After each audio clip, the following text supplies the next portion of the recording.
Bueno, muy buenas tardes para todos, colegas PMI y BIM. Bueno, de nuevo agradecerles como su tiempo por estar aquí escuchándonos. Quiero saber si están recibiendo bien la señal de que estoy transmitiendo. Por favor, escríbanme al chat.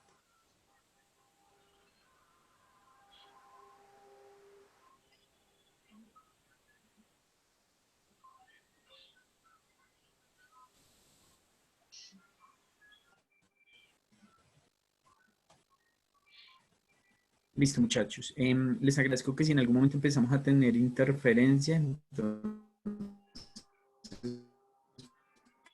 por favor, me cuenten si son reiteradas.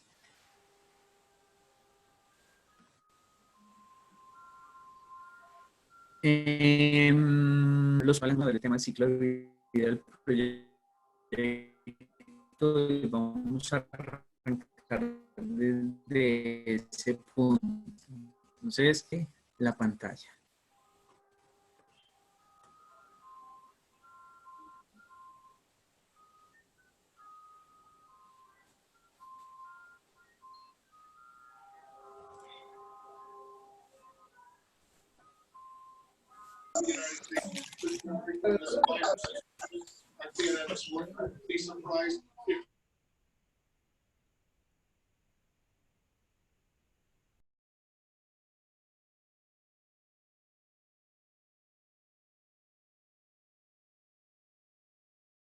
Bueno, muchachos, la vez pasada llegamos hasta esta diapositiva. Sí, es decir, que les expliqué todo lo relacionado con el ciclo de vida del proyecto, perdón, con las definiciones de proyectos y las características de cada una. Hoy vamos a arrancar con el ciclo de vida del proyecto, que es tal vez el concepto más importante de estos 3 primeros capítulos del PEM, ¿sí?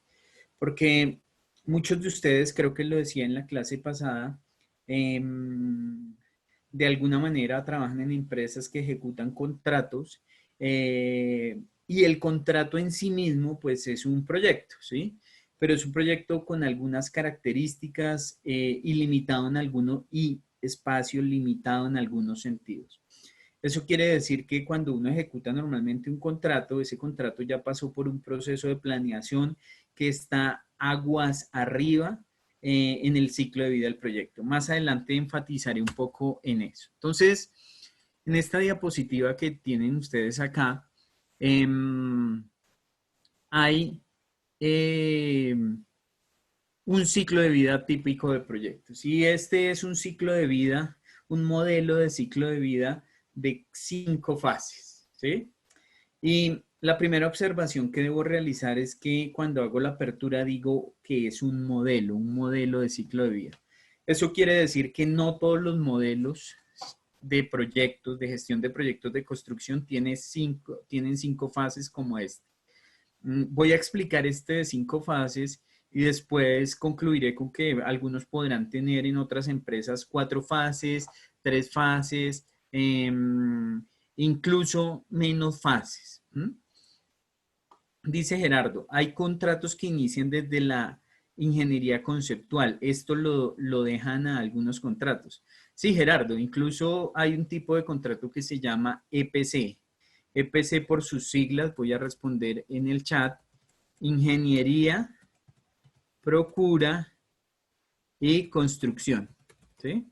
Es decir, que hay contratos que perfectamente pueden arrancar desde fase 1 o fase 2, pero no es lo usual en el sector de la construcción. Normalmente lo que uno hace con el fin de disminuir incertidumbre y demás es que llega hasta una fase 3 donde ejecuta, digamos que una ingeniería detallada y luego hace la construcción. Pero vuelvo y repito, por eso estoy diciendo que este es un modelo. Y cuando digo que es un modelo es que es una abstracción de la realidad, que este es un modelo que se puede trabajar en muchas empresas, pero que puede haber N 1000 variables sobre el mismo. ¿Listo? Entonces voy a empezar explicando este modelo.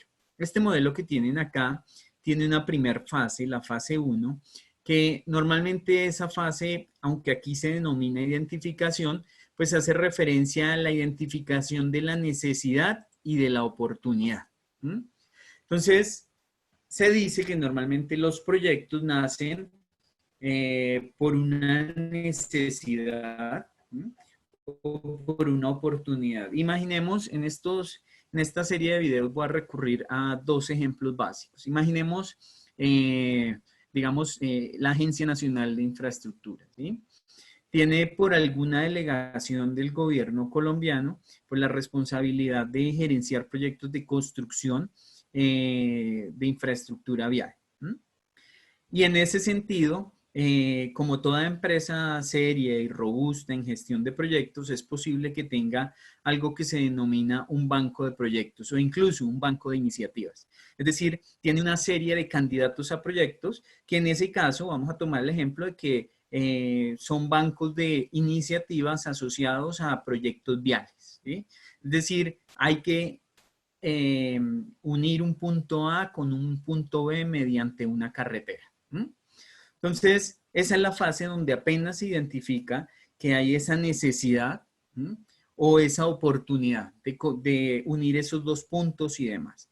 Fíjense que ahí todavía la noción de proyecto es muy borrosa porque apenas estamos haciendo una primera aproximación a lo que va a ser el proyecto. Es decir, para todos debe ser claro que ahí no se tienen seguro ni ingenierías conceptuales, es probable que no se tengan ni siquiera, si no se tienen ingenierías conceptuales o diseños conceptuales, mucho menos se tiene diseños de detalle.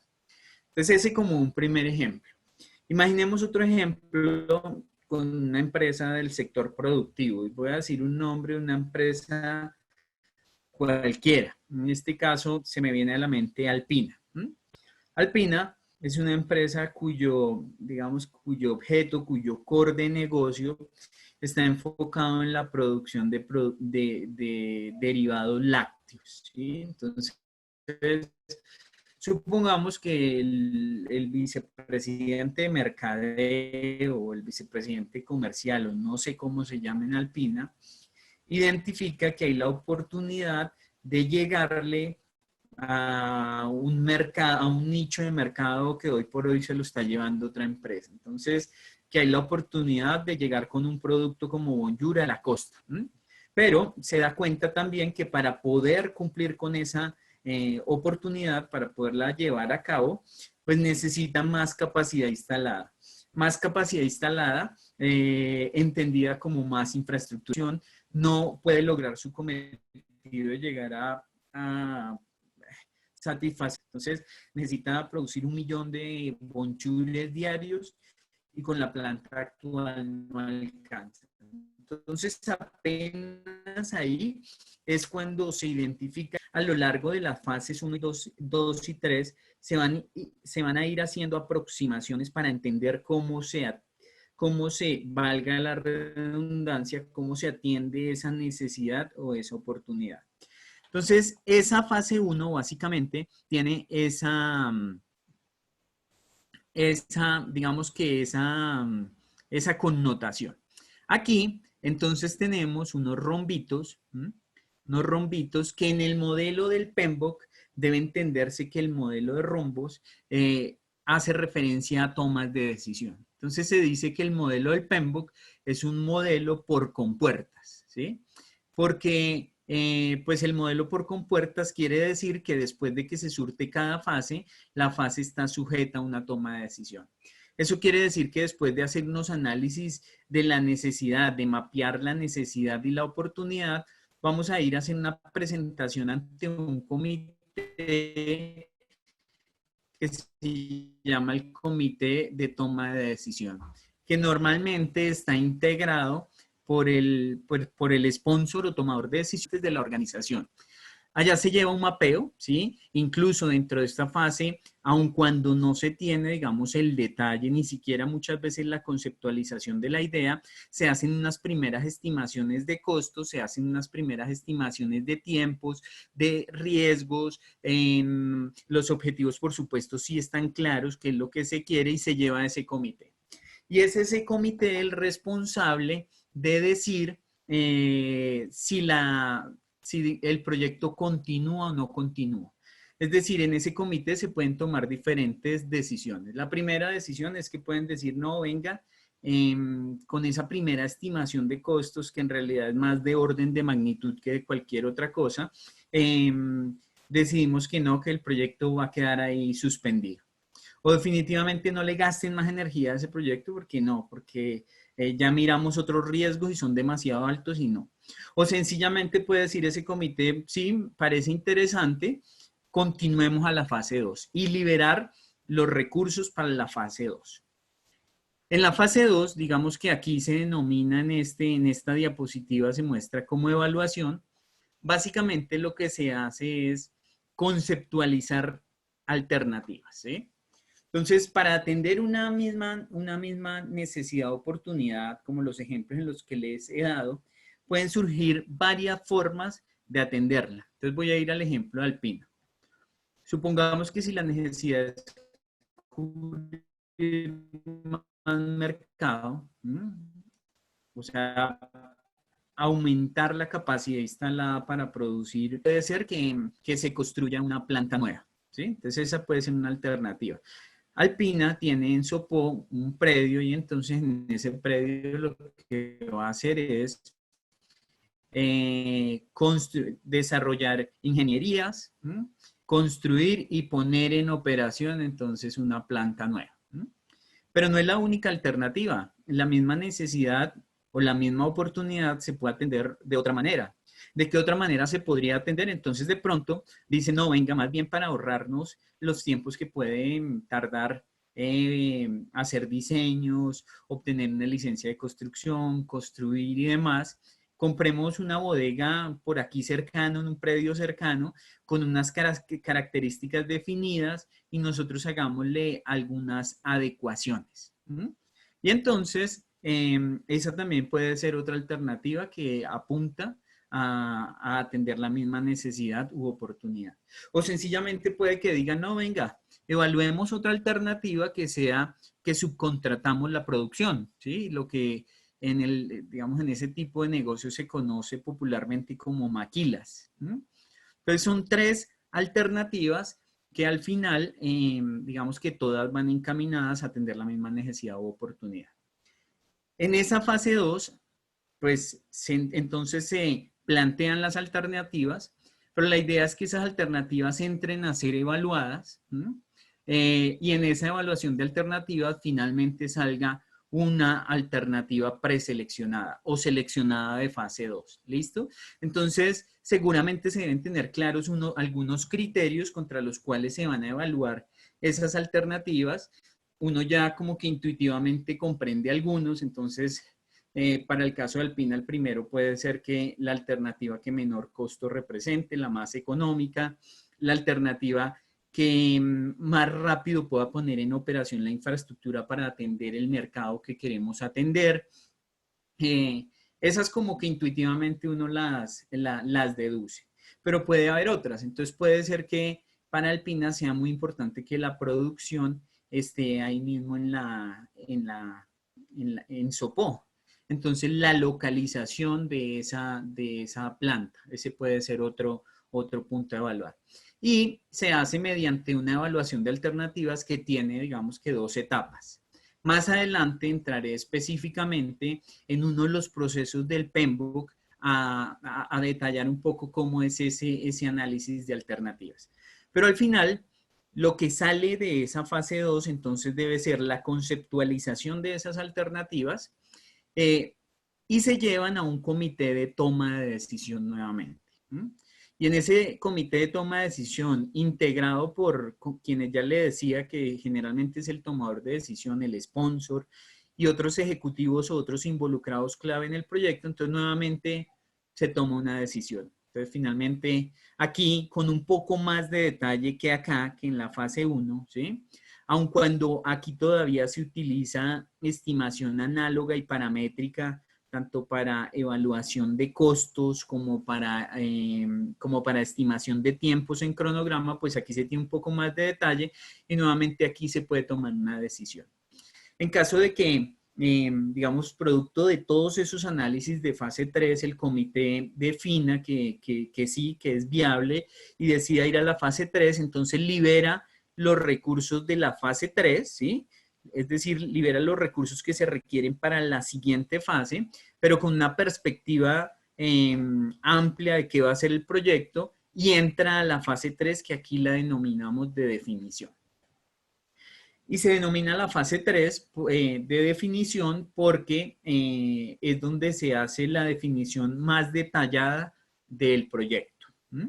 Entonces, es allá donde esa idea conceptualizada, esa alternativa que se conceptualiza, se lleva al detalle. Entonces, es allá cuando ya empezamos hacia el final de esa fase a tener planos, a tener estimaciones de costos, ¿sí? Que ya llegan a ser incluso a nivel de análisis de precios unitarios, a nivel de ítems, donde por supuesto ya se han identificado las licencias que debe obtener el proyecto, donde ya se tiene una evaluación financiera, digamos que bastante precisa con la que se va pues evaluar finalmente la rentabilidad del proyecto.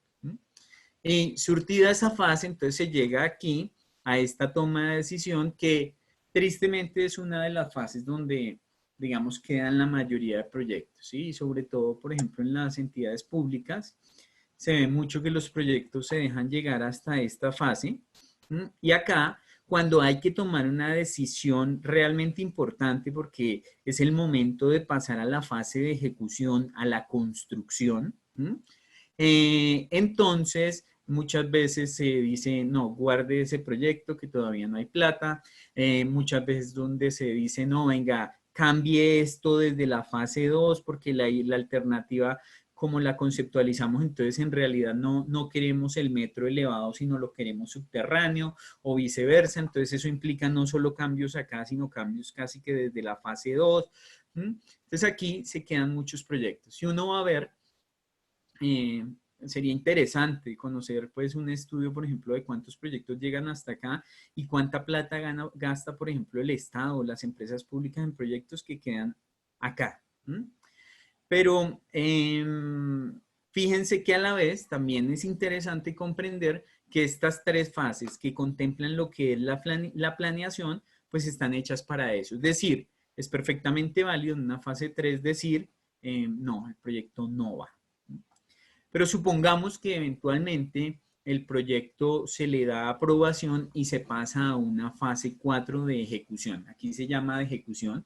Es una fase entonces en la que a la luz del PMBOK, digamos que no es que se diga gran cosa, porque el PMBOK parte de la premisa que vamos a ejecutar en esa fase lo que planeamos en las fases 1, 2 y 3. Entonces, si ustedes van y miran, en ese mapa de procesos del PMBOK que yo les entregué, en la fase 4 de ejecución, en alcance, tiempo y costo, no hay procesos, ¿sí? Los procesos quedan en el grupo de procesos de planeación y después en monitoreo y control. Voy a mostrarles un poco sobre eso.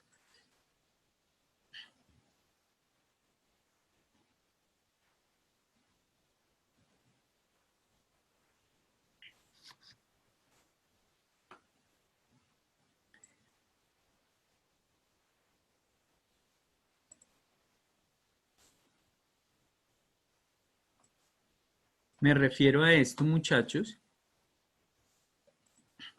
Me refiero a que fíjense que este trabajo tan fuerte en el grupo de procesos de planeación del PMBOK, estos procesos, que más adelante detallaré un poco cuando vayamos avanzando en el curso, están aquí. En ejecución, básicamente, no hay mucho por decir respecto a esos procesos en el mapa de procesos del PMBOK. Por supuesto que en este grupo de procesos que son de monitoreo y control, sí, digamos que básicamente la labor es mirar si lo que se está ejecutando es parecido a lo que planeamos, para así poder tomar acciones correctivas para lograr el desempeño que se busca en el proyecto. ¿Listo? Voy a volver a la diapositiva anterior. Y listo, entonces,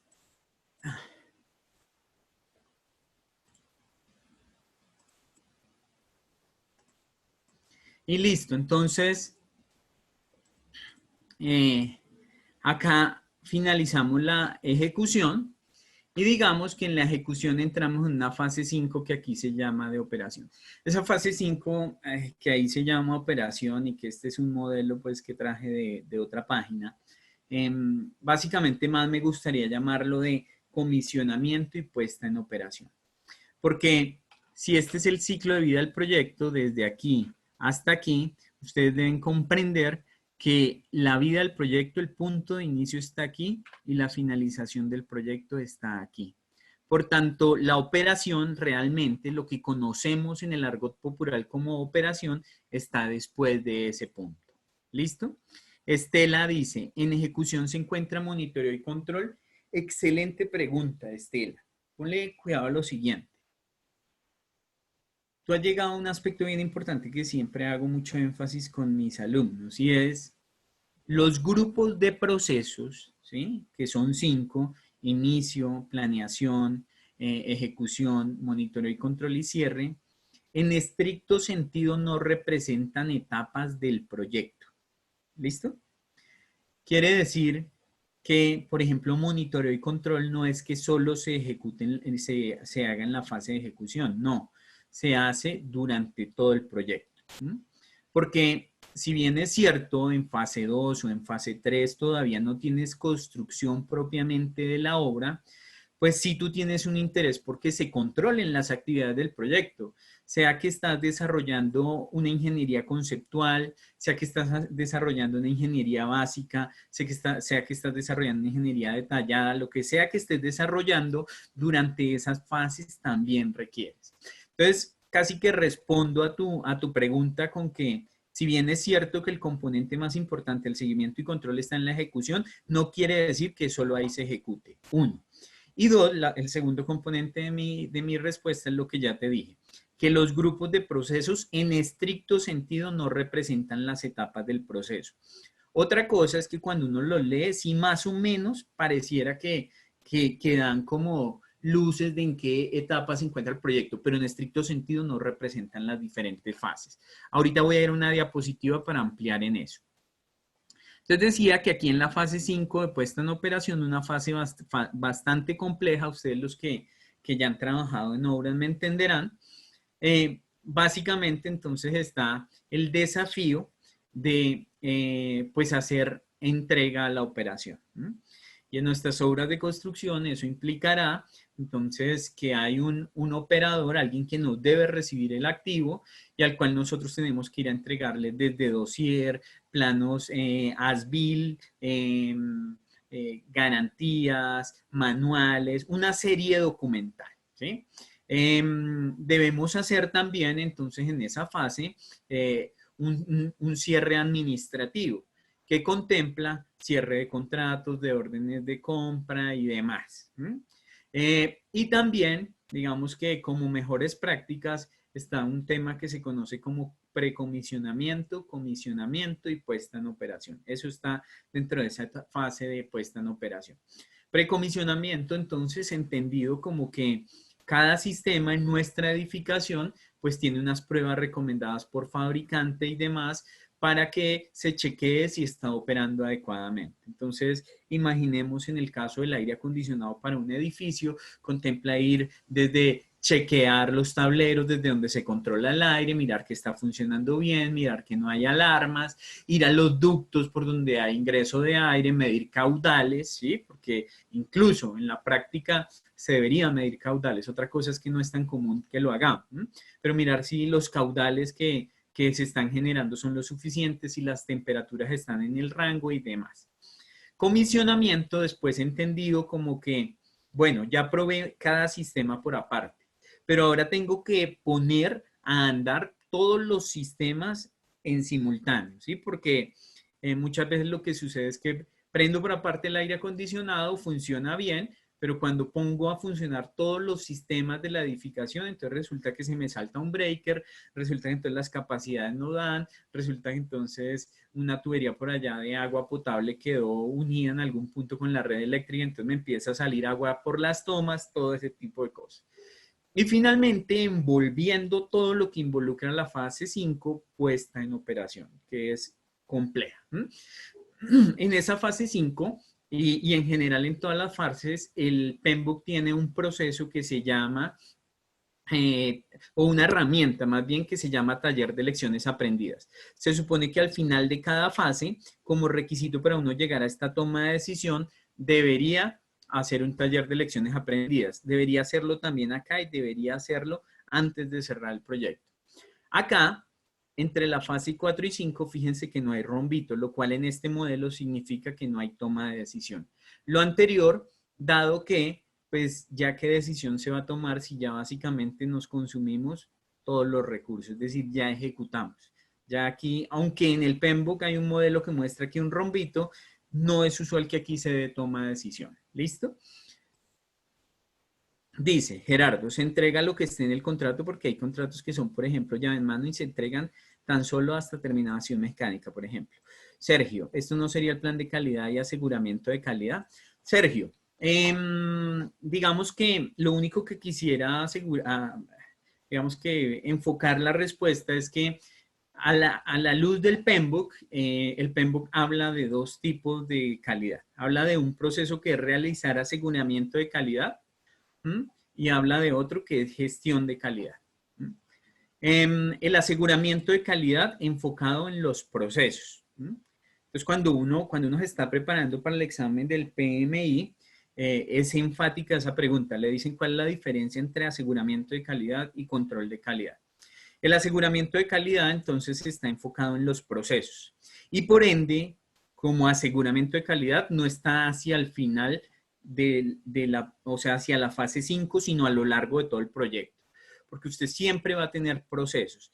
Y, por supuesto, que el plan de calidad le pega al aseguramiento de calidad, porque cuando pensamos en un plan de gestión de calidad, pensamos en documentación de procesos, ¿sí? Aseguramiento de calidad, entonces, con enfoque en los procesos y se realiza durante todo el proyecto. Ahora, si estamos hablando de control de calidad, el control de calidad de cara al PMBOK quiere decir que, se hace es control sobre el entregable. Entonces, la analogía que uno hace es que aseguramiento de calidad es el famoso flujograma que uno ve y control de calidad es el señor allá midiéndole las características al entregable para ver si cumple. Aseguramiento de calidad sobre el proceso, control de calidad sobre el entregable. Yo entiendo que las herramientas que ofrece el PMBOK se aplican a lo que corresponde, al tipo de contrato, su alcance, las responsabilidades contractuales, vienen en él.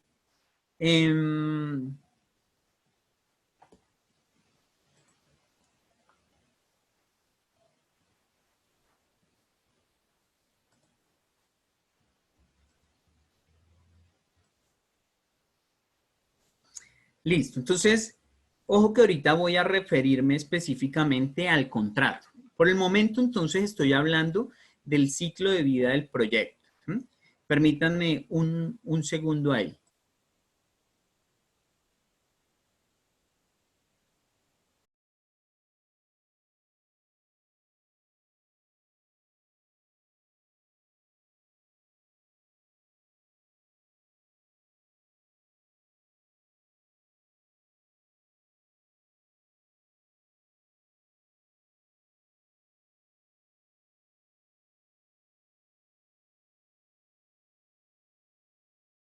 Listo. Entonces, ese es el modelo de ciclo de vida del proyecto. Ahora, quiero señalar algunas cosas porque, como les decía, normalmente trabajamos bajo la modalidad de contratos.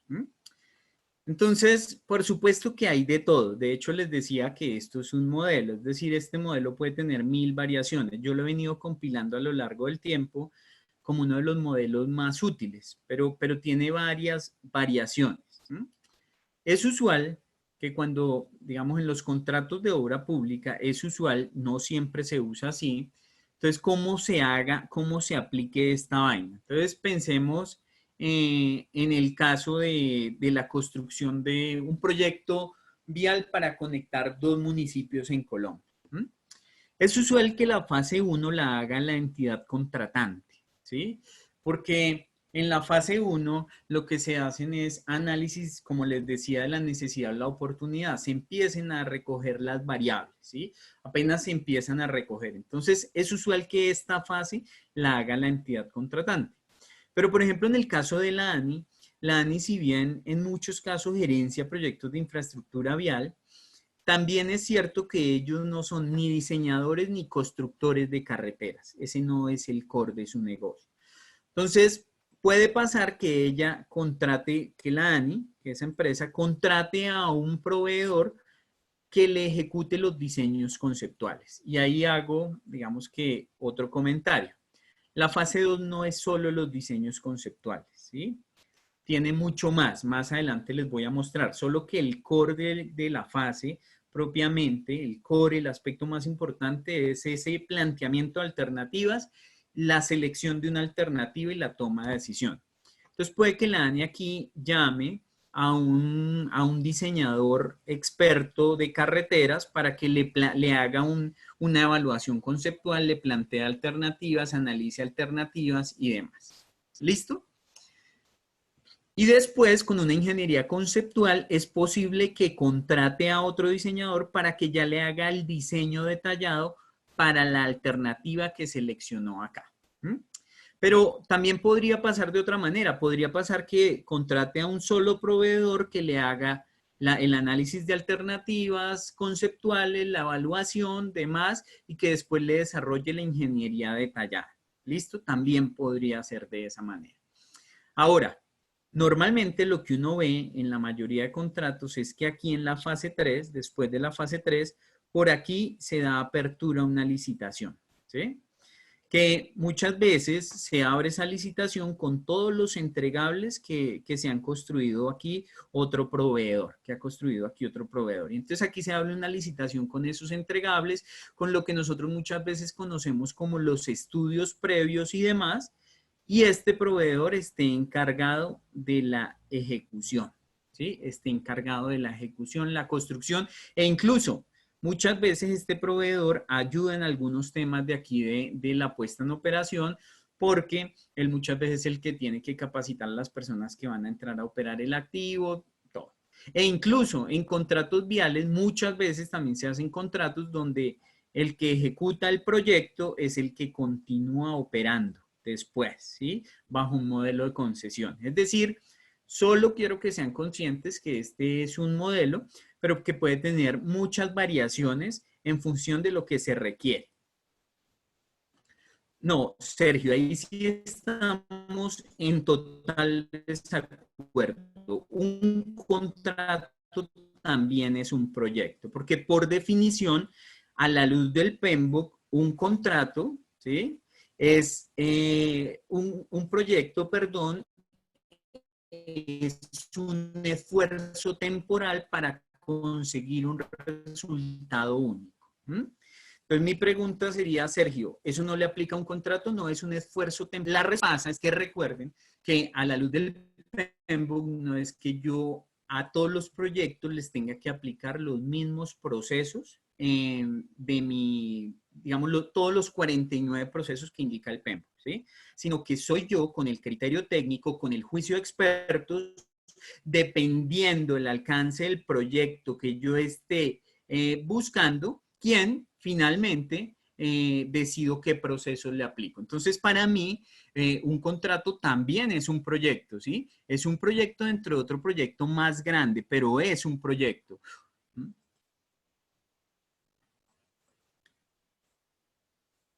Dice Sergio, ¿podría definir un contrato como un subproyecto para el contratista ejecutor? Sí. De hecho, Sergio, fíjese que, o sea, si le respondo de cara al PMBOK, el PMBOK no habla de subproyectos, el PMBOK habla de proyectos y el proyecto es un esfuerzo temporal para conseguir un resultado. Lo que pasa es que dentro de un proyecto, o sea, dentro de un gran proyecto puede haber pequeños proyectos. Me explico. Yo soy la ANI, soy la entidad contratante y mi gran proyecto tiene una perspectiva de inicio a fin. ¿Mm? Pero si voy y contrato a un contratista para que solo me haga la construcción, pues el alcance de él es mucho, mucho más pequeño, ¿sí? Él no tiene esas 3 fases de evaluación y demás. ¿Listo? Y luego, ese contratista entonces solo va a tener esa fase de construcción. Pero no me digan que para el contratista no es un proyecto, por supuesto que es un proyecto. Gerencia, dice gerencia, no sé quién será. Disculpa, Oscar, me parece importante aclarar que la ANI en la fase de planeación llega hasta fase 2 y saca a licitar un contrato de concesión, el cual considera diseños fase 3, preconstrucción y construcción. Listo, válido. Entonces, lo que nos dicen acá es que en el modelo de la ANI ellos llegan hasta acá y desde aquí contratan a un tercero para que ejecute esto. ¿Listo? Pero me imagino, pues no conozco el detalle de la ANI, que aquí entonces seguramente también hay una toma de decisión donde interviene la entidad contratante. No lo sé. Al final, la que les estoy proponiendo acá, muchachos, y soy enfático en eso, es un modelo, es decir, que puede tener distintas variaciones. De hecho, en la parte de abajo, entonces lo que encontramos es que en sí, si ustedes miran, este gran modelo contempla 3 grandes fases. Una de planeación, una de ejecución y una de, llamemos esta de puesta en operación. Y quisiera también ser enfático en que ese 3 es usualmente el menor número de fases que uno ve en un ciclo de vida de proyectos. ¿Sí? Entonces, los diferentes ciclos que ustedes vean normalmente están, digamos que rondando entre 3 y 5 fases de planeación. Y ojo que remato con otro concepto que me parece importante, muchachos. Ese otro concepto es planificación gradual. Voy a escribirlo por el chat. El término, porque es Rolling Wave Plan. Ese término que les acabo de escribir ahí, en el PMBOK, digamos en el PMBOK traducido al español, se conoce como planificación gradual. Y lo más importante de entender del modelo del ciclo de vida del proyecto es que los proyectos nacen viéndose muy borrosos, ¿sí?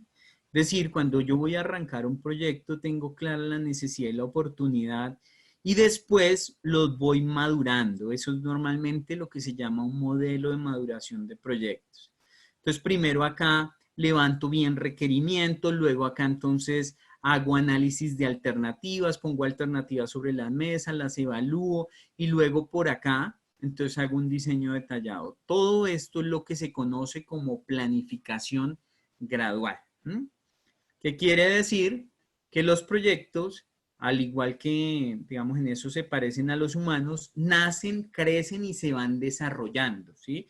No es que nazcan de una vez ya maduros, ni nazcan de una vez planeados en fase 3 con ítems, con diseño, no, hay que llevarlos a esa etapa. Y lo otro que quiero señalar es que en estas 2 fases, ¿sí? Fases 1 y fase 2 de planeación, el PMBOK habla de 2 tipos importantes de estimación. Habla de estimación análoga y habla de estimación paramétrica. No sé si la vez pasada como que ahondé en eso. Por favor, escríbanme en el chat si la vez pasada les expliqué de qué se tratan esos términos.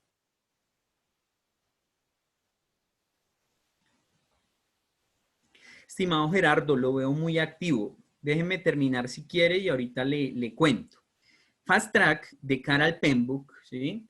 Es una forma de comprimir cronogramas. Es una de las formas de comprimir cronogramas. Según el PMBOK hay 2 tipos de compresión de cronogramas, pero de eso no lo voy a ver aquí, Gerardo, ¿listo? Entonces, voy a la explicación de estimación análoga y paramétrica. Entonces, les decía que en las fases 1 y 2, como se entiende que hay poco nivel de detalle, ¿sí? Entonces, lo que termina sucediendo es que se utiliza estimación análoga y o estimación paramétrica. ¿En qué consiste? Estimación análoga es cuando yo voy a construir una casa de 3 pisos y todavía pues estoy en una fase 1, una fase 2, todavía no tengo planos arquitectónicos, es posible que tenga distribución de áreas o es posible que ni siquiera tenga eso. Hasta ahora tengo una idea muy borrosa del proyecto. Entonces, lo que dice el PMBOK es que yo puedo ir, ¿sí? y tomar una referencia de otro proyecto similar, tanto en tiempo como en costo. Y eso es lo que se llama estimación análoga. Quiere decir que yo más o menos tengo una idea de lo que quiero en mi proyecto, voy a averiguo con otra empresa o con otro proyecto que mi propia empresa ya haya ejecutado y sé que me valió 450 millones de pesos. Por tanto, ese primer valor de 450 millones de pesos lo voy a utilizar como referente. Eso es estimación de análoga. Actúa o funciona de la misma manera con la estimación de costos. Voy, miro el proyecto, pregunto cuánto duró, 1 año y medio, 1 año, 8 meses, y ese valor de 8 meses se lo pongo a mi proyecto. Está el otro tipo de estimación que es estimación paramétrica. Ahí lo que pasa es que ya utilizo un parámetro. Entonces, por ejemplo, cuando se va a hacer un proyecto de, volvamos al tema de carreteras, uno de los indicadores entonces puede ser el tema de costo. Entonces, si yo ya conozco más o menos la distancia que va a tener mi proyecto y utilizo un parámetro como el costo por kilómetro de carretera construida, puedo, ¿sí? Utilizar ese valor para mi planeación. Entonces el PMBOK dice que eso es perfectamente válido, sobre todo en las fases tempranas, fase 1 y fase 2, donde si ustedes están de acuerdo conmigo, pues digamos que aún no se tienen diseños detallados. Todavía hasta ahora estoy en ese proceso de maduración.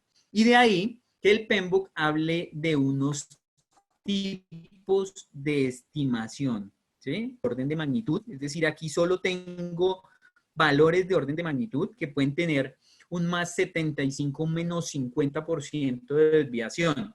Y en la medida que voy avanzando en el proyecto, pues en esta diapositiva, muchachos, entonces, solo por mencionarlo, porque fíjense que les presenté un modelo y muchos de ustedes dicen, ay, no, y yo lo he visto así, ay, yo lo he hecho así. Sí, por supuesto, porque hay diferentes modelos. Hay incluso modelos que tienen los nombres de otra manera, preejecución, ejecución y postejecución.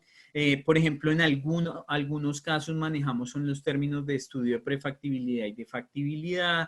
Entonces aquí tenemos esta fase, normalmente lo que nosotros llamamos prefactibilidad.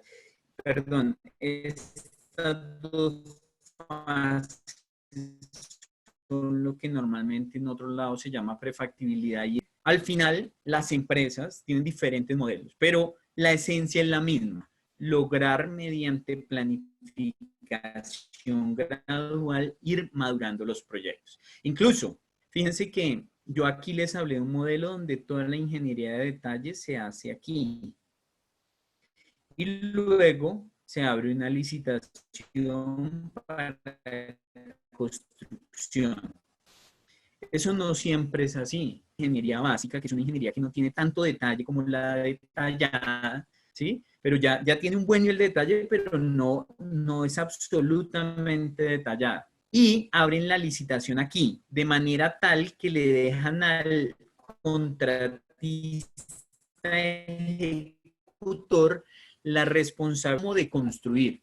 Y muchas veces eso también obedece a la respuesta a un riesgo, y es que cuando yo le entrego a un constructor una ingeniería aquí de detalle, lo que suele pasar, lo que muchas veces pasa es que el constructor después me dice, ay, esos diseños están mal, ay, las cantidades están mal, ay, sí, él me hace muchas observaciones sobre los diseños que recibió y se le vuelve un problema a la entidad contratante. Entonces, muchas veces lo que dejan es que él acá termine de hacer unos ajustes finales, aquí ya tiene una buena aproximación a la ingeniería, le permiten acá que él replantee, que revise cantidades y demás, además porque, ¿sí? Bajo eso, con ese esquema, el contratista después no podrá argumentar, después cuando arranque la ejecución y termine la obra, no podrá argumentar que los problemas de cantidades fueron responsabilidad de la entidad contratante.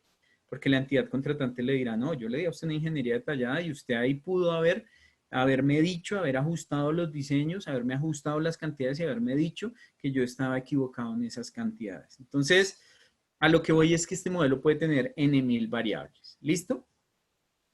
Y otra cosa que mencioné, pero en la que quiero ser enfático, es que yo me centré en el núcleo, en el core de cada, digamos que de cada fase del proyecto. Pero no es que solo se produzca ese entregable, no es solo, por ejemplo, que en la fase 2 se produzca, voy a mover aquí una cosita, no es solo que en la fase 2 se produzcan las alternativas y la evaluación de alternativas. Hay, por ejemplo, cronogramas maestro, planes de gestión de riesgos, plan de compras, es decir, hay una planeación robusta del proyecto que involucra muchos entregables, solo que yo me centré como en el aspecto fundamental, como que sinteticé qué era lo que se hacía en esa alternativa. Pero quiero que tengan claro que no se hace solo eso. ¿Mm? Listo. Y luego entonces tengo esta diapositiva de ciclo de vida del proyecto. ¿Listo? Y en esta diapositiva de ciclo de vida del proyecto, entonces, que es extraída del PMBOK, lo que quiero señalar es lo siguiente. Aquí, fíjense que este dice 10 áreas de conocimiento. La matriz de procesos del PMBOK tiene 10 áreas de conocimiento. ¿Mm? Y tiene 5 grupos de procesos. 10 áreas de conocimiento y 5 grupos de procesos. Es decir, me dice que las 10 áreas de conocimiento están distribuidas en 5 grupos de procesos. Es decir, que aquí al final lo que se muestran son los 49 procesos que hay en el PMBOK. Y fíjense que me dice aquí después que no es que yo aplique estos procesos de inicio en la fase 1.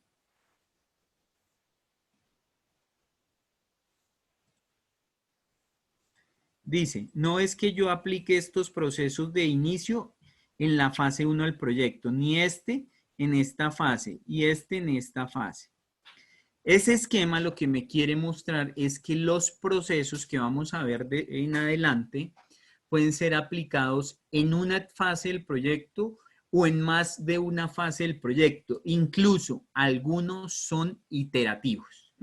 Más adelante me comprenderán un poco eso, pero lo que les decía, por ejemplo, los procesos de monitoreo y control se ejecutan en casi todas las fases. ¿Sí? Entonces es importante tener eso en cuenta. No es que este le pegue solo a una fase, este a otra fase, no.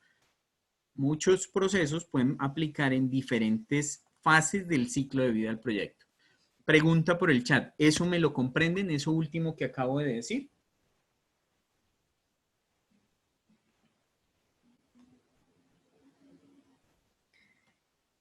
Listo, perfecto, muchachos. Y lo otro, la otra pregunta, ¿más o menos claro los aspectos del ciclo de vida del proyecto?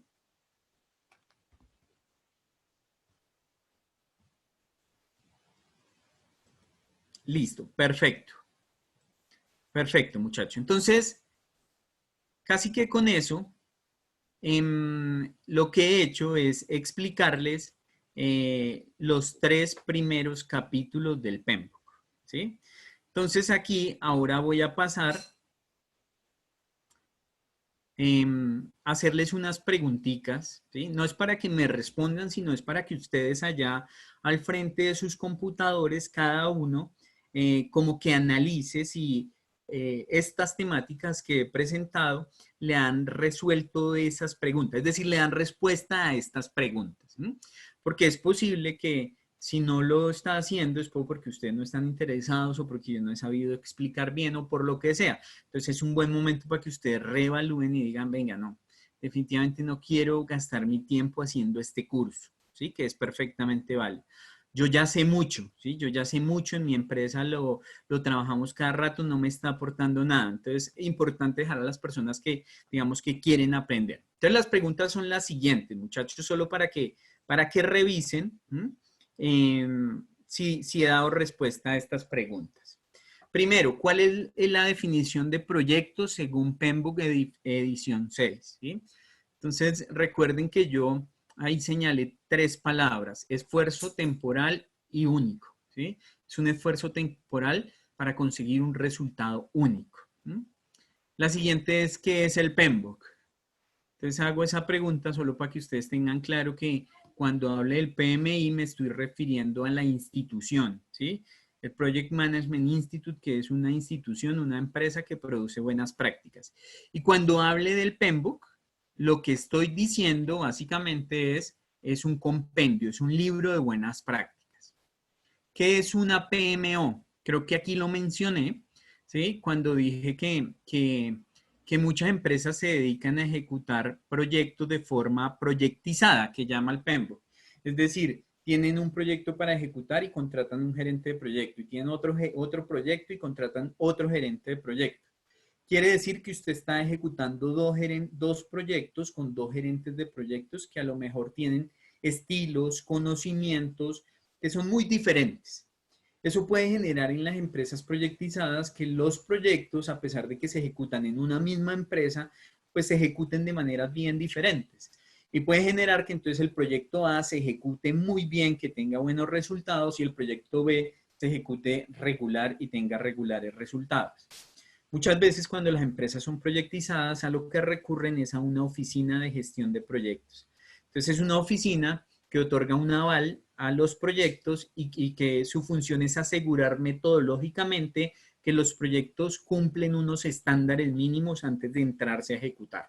¿Sí? Eso es una PMO, que las siglas son Project Management Office, es decir, algo así como Oficina de Administración de Proyectos. ¿Listo? Luego entonces dice cuáles son los grupos de procesos del PMBOK edición 6. No olvide que son 5 grupos de procesos. Inicio, planificación, ejecución, seguimiento y control y cierre. Luego dice que cuáles son las áreas de conocimiento del PMBOK edición 6. Son 10, están en la matriz. Integración, alcance, tiempo, costos, calidad, recursos, adquisiciones, involucrados, etc., etc.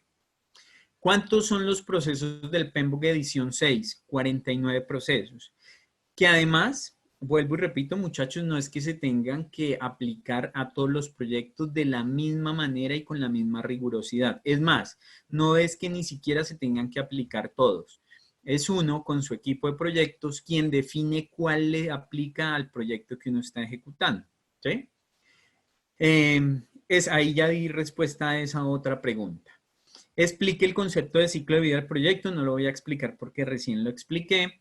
¿Y qué es una línea base? Uy, este aspecto es fundamental, me voy a devolver un poquito. Hay un concepto que ustedes deben haber utilizado algunos, pero que quiero explicárselo a la luz del PMBOK, de lo que dice el PMBOK. Cuando yo llego aquí a la fase 3, que finalicé mi planeación, ¿sí? Digamos que yo ya tengo un alcance desarrollado, ya tengo un cronograma desarrollado y ya tengo un estimado de costos o un presupuesto desarrollado. Cuando este señor al que le llevo el proyecto y le hago una presentación y le digo, mire, la propuesta es que ejecutemos esta torre de 20 apartamentos, ¿sí? Y el alcance va a ser va a tener esto, esto, esto y esto. Y nos podemos demorar 1 año y medio y el costo que vamos a tener es de N mil millones de pesos y vamos a tener una rentabilidad de tanto. Y el señor dice, listo, me suena, tenemos la plata, todo, hagámosle, quedó autorizado el proyecto para pasar a ejecución. Inmediatamente pasa algo en gestión de proyecto, que es que se establecen las líneas base. ¿Sí? Líneas base. Entonces, la definición de líneas base son las fotografías que yo tomo del proyecto, ¿sí? Es decir, la fotografía que tomo del alcance, la fotografía que tomo del cronograma y la fotografía que tomo del estimado de costos o presupuesto, y con respecto a las cuales voy a medir al proyecto en fase de ejecución. Quiere decir que cuando yo empiece a ejecutar, el cronograma ya está fijo, ya lo que tengo es que empezar a hacerle seguimiento al desempeño del cronograma, pero no es que porque me atrasé un mesecito en la fase de ejecución, entonces yo diga, ay, no, me atrasé, voy a ajustar el cronograma y lo amplío. No, eso no se puede hacer. Las líneas base quedan congeladas tan pronto al finalizar esa fase de planeación, el comité de toma de decisión aprueba entrar a ejecución. ¿Soy claro con eso? ¿Mm? Eso es bien importante de cara al PMBOK porque dice el PMBOK que las líneas base no se cambiarán o no se cambian salvo a través de un proceso que ustedes deben tener ahí en su matriz, que se llama realizar el control integrado de cambios. Mire, aquí les estoy señalando. Hay un proceso, espérenme, cambio el color, aquí, que se llama realizar control integrado de cambios. Es decir, termino mi fase 3, quedan congeladas mis líneas base.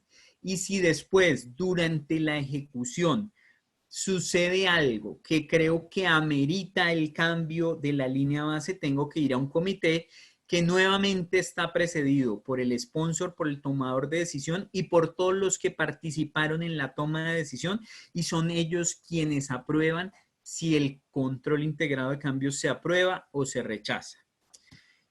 Fíjense que imagínense que ustedes fueran gerentes de una empresa que ejecuta 20 proyectos, tienen 20 proyectos en paralelo.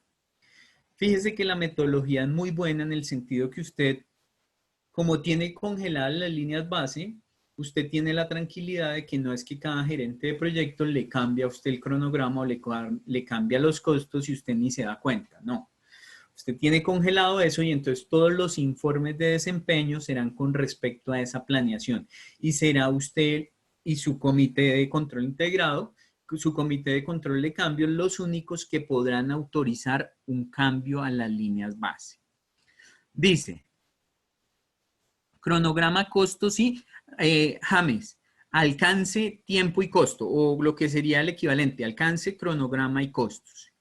Entre otras cosas, esas tres áreas de conocimiento, alcance, cronograma y costos, ¿sí?, son lo que en el PMBOK se conocen como la triple restricción. Y es un concepto también bien importante.